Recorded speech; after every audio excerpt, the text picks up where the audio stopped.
What's up, family? Welcome back to the Stop Sinking Show, where we go from struggle to flow. I'm gonna have to record with the AC on for the first time. I usually turn the AC off and the fan off and everything off when I record. It's 110 degrees in New Delhi, 95 at night. My computer started getting too hot to even record.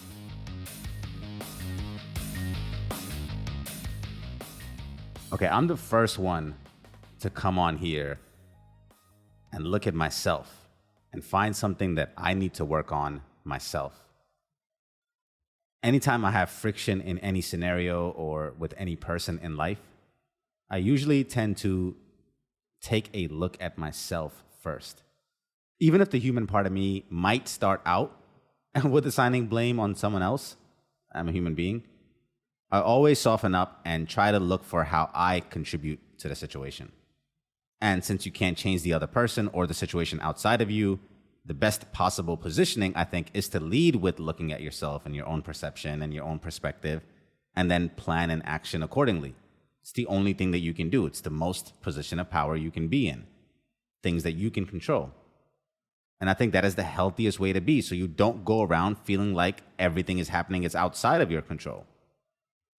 In my opinion, it's always better to find that thread that you can grip to operate in your own circle of influence and control. It does no good to look outside of that and complain unless you just want to be frustrated or feel like a victim of what's happening to you. Better it is to always find something within it, some unit of degree to which you have control over amidst all the chaos. And now, having said all that, because I keep the spirit of looking and assigning responsibility to myself first and foremost, I also recognize that I tend to take it too far at times. And what I mean is, if I have something I've been wanting to do, and I haven't been able to get it done or get it started, for example, this way of thinking makes me look at myself first. Like, what's wrong with me? What deficiency do I hold, or am I bringing? Or is there some insecurity or some fear or programming from my childhood or upbringing? And literally, I'm pondering these things in the shower and thinking about these things and taking a hard look at myself, because that's the way that I tend to look at things, at myself first. Essentially, this sort of thinking tends to try to make everything an existential crisis in which I am like a self-help book, always finding something within me to patch. And again, as positive as this is as a way of being in most aspects of life, the problem is that it cannot be the only frame from which to process problems. And this occurred to me the other day when I had my sales hat on. In sales, anytime you try and sell something to a prospect or an end user and they object, they don't just agree to buy it, we have a way of handling those objections. At my last sales job, we used to have a running Excel sheet called objection management, and we kept a running list of how to handle the most common objections out there where we can position our product against our competitors or justify our shortcomings in any way. Still, however, as reality would have it, you cannot manage all objections, meaning you don't always have the problem with a crafty positioning of words, but ultimately most of those objections and those objection management talk tracks or scripts addressed objections that, regardless of industry, fall in three major categories for human nature. Usually when you're trying to sell something to somebody, three things that human beings assess come up in that sales process. Objections are either internal, they're external, or the objection lies in belief of the product or the vehicle itself.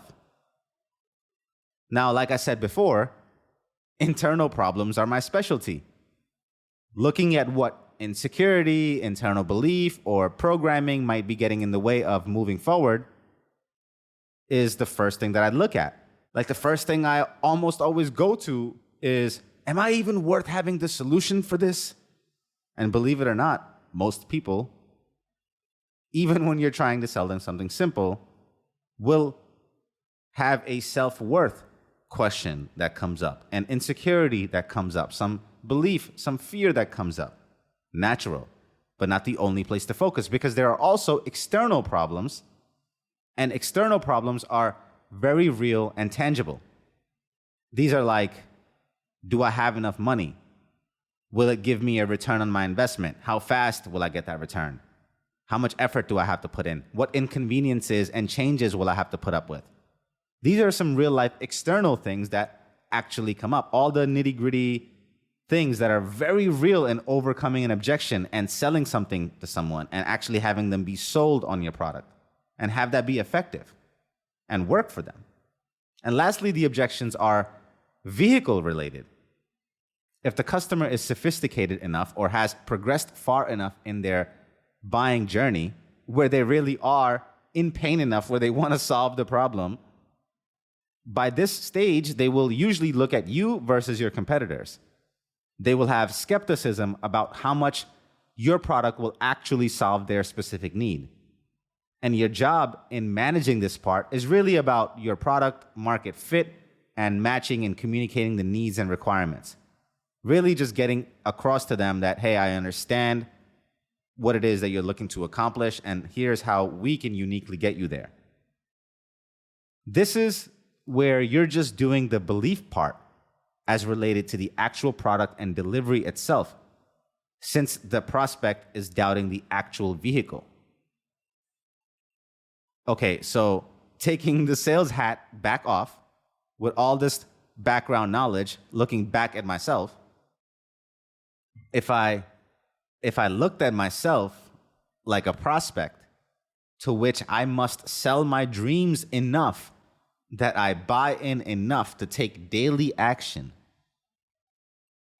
it would be incomplete to only scrutinize the internal stuff, right? Meaning, as much as I love to come on here and only look at my own internal issues as to why there is friction between where I am and where I'm trying to get to, wouldn't it be fair to think that the other two criteria also play a part as well? Am I not being too hard on just one aspect of what it would take for me to be fully sold on my dreams? Meaning, okay, fair enough. You address the self-doubts, insecurities, beliefs, traits, habits, all that stuff. And God knows we aren't moving forward until all of those are addressed. But if you were certain to always come back and address this part, wouldn't it be wise to really scrutinize it through the other lenses as well? So that means for my dreams or a place which I'm trying to attain, I must also ask and address the other two objections or obstacles that stand in the way of me being fully sold enough for my actions to follow. Meaning, asking and addressing, is there enough clarity and confidence on the external? What about the vehicle I've chosen? So yeah, in a way, me jumping straight to just looking and hyper-focusing on the internal deficiencies is only half the picture. Or more precisely, it's 1/3 of the picture. You have to be looking at the other parts to be fair to yourself. And not just about fairness, it's about actually being effective. So you can actually be effective. You have to look at the other things so you can move forward. Trust me, it does no good to beat yourself up and only work on your internal deficiencies if your external world isn't receiving the same amount of care and attention to keep up the speed. That's like being in a level 2 opportunity with a level 10 skill set. You must push the boundaries and question all those things around you equally, or one will end up limiting the other. And then you will never be fully sold on your dreams and take action. So sometimes it's not you, it's them. Sometimes it's not about taking a hard look at yourself. Sometimes it's about opening up your eyes and taking a softer look around. What have you been walking by that you became blind to noticing? I heard something the other day that made this point in the most vulgar of ways. Excuse my French. If you sit in shit too long, it stops smelling. Sometimes we're so focused internally or just running from one thing to another that we don't see the obvious brokenness that needs addressing or the simple shit around us that weighs you down from flying that can just be cleaned. We become blind to it and stop considering those parameters as to why we aren't reaching the place that we want to get to. You aren't where you want to be? Let's audit your external environment too. Let's make sure it's set up for success, set up for optimal work, set up for least distractions, set up for emotional stability. Let's make sure you are actually clear whether what you pose as an external objection is actually one. Or have you looked over other ones that actually are? Things that are right in front of you that are getting in your way that are not compatible with the places that you're trying to go to. What about your habits and surroundings that pose a resistance to what it is that you are trying to accomplish? Wouldn't it be fair to use and address these things to add to, enhance, and aid the internal parts of you that you have been working so diligently on? And don't forget to audit the vehicle you have chosen too. Would you benefit from rethinking the entire vehicle you have chosen to deliver your results? Can your dreams fit through there? No matter how much you feed, nurture, and expect from one cow, you cannot milk it enough to feed an entire town. The size of what you want on the other side should have a channel built to it that can appropriately handle the flow. If the entire vehicle you have picked is either not something that you have clarity on, which is usually the first reason for inaction. It's not your childhood or your upbringing. It's not because you're afraid. You're literally not sold on the vehicle, the thing that you have chosen to bring about your dreams to life. You don't believe that that thing you want to accomplish can come through going this way in this car. So that's why you don't act and move forward. Again, wouldn't it be fair to look at this in addition to just beating yourself up about what is possibly wrong with you and why you can't get yourself to do things? Yeah, T, stop being mean to yourself. This entire thing is probably just about me, but I have to believe other people go through this as well. So as always, I universalize the personal. And it could be that the vehicle you have picked is just wrong or too small for your entire vision in general. All of which needs to be taken into account in your periodic assessments to identify opportunities for improvement. So yeah, with my sales hat, I can easily acknowledge the human nature of the prospect that goes into getting them to their entire goal. It would do me or them no good to just focus on their internal deficiencies. On the contrary, if I can get them to focus on the other two with me, we can actually progressively set up a playground for them to actively work on each one of what they consider to be their internal deficiencies while actually in motion. So the internal stuff is never the place to get hung up on at all. It's not what's keeping you from getting started. It's not what's keeping you. It's more about, hey, can we get all the external things in order so that we can have complete buy-in and least resistance so things don't blow up?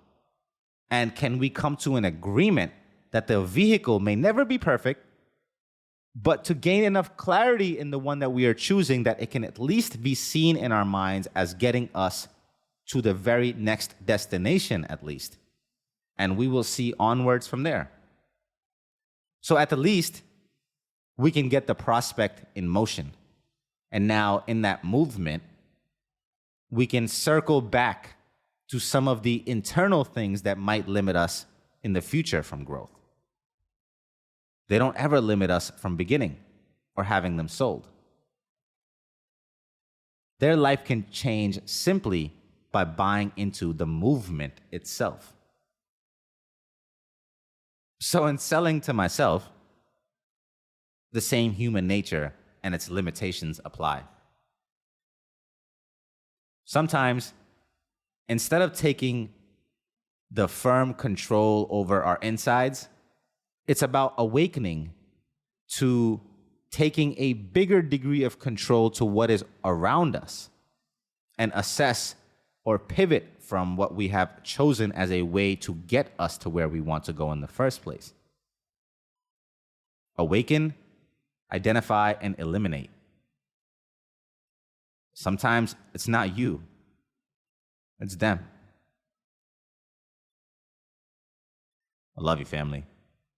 See you on the next show.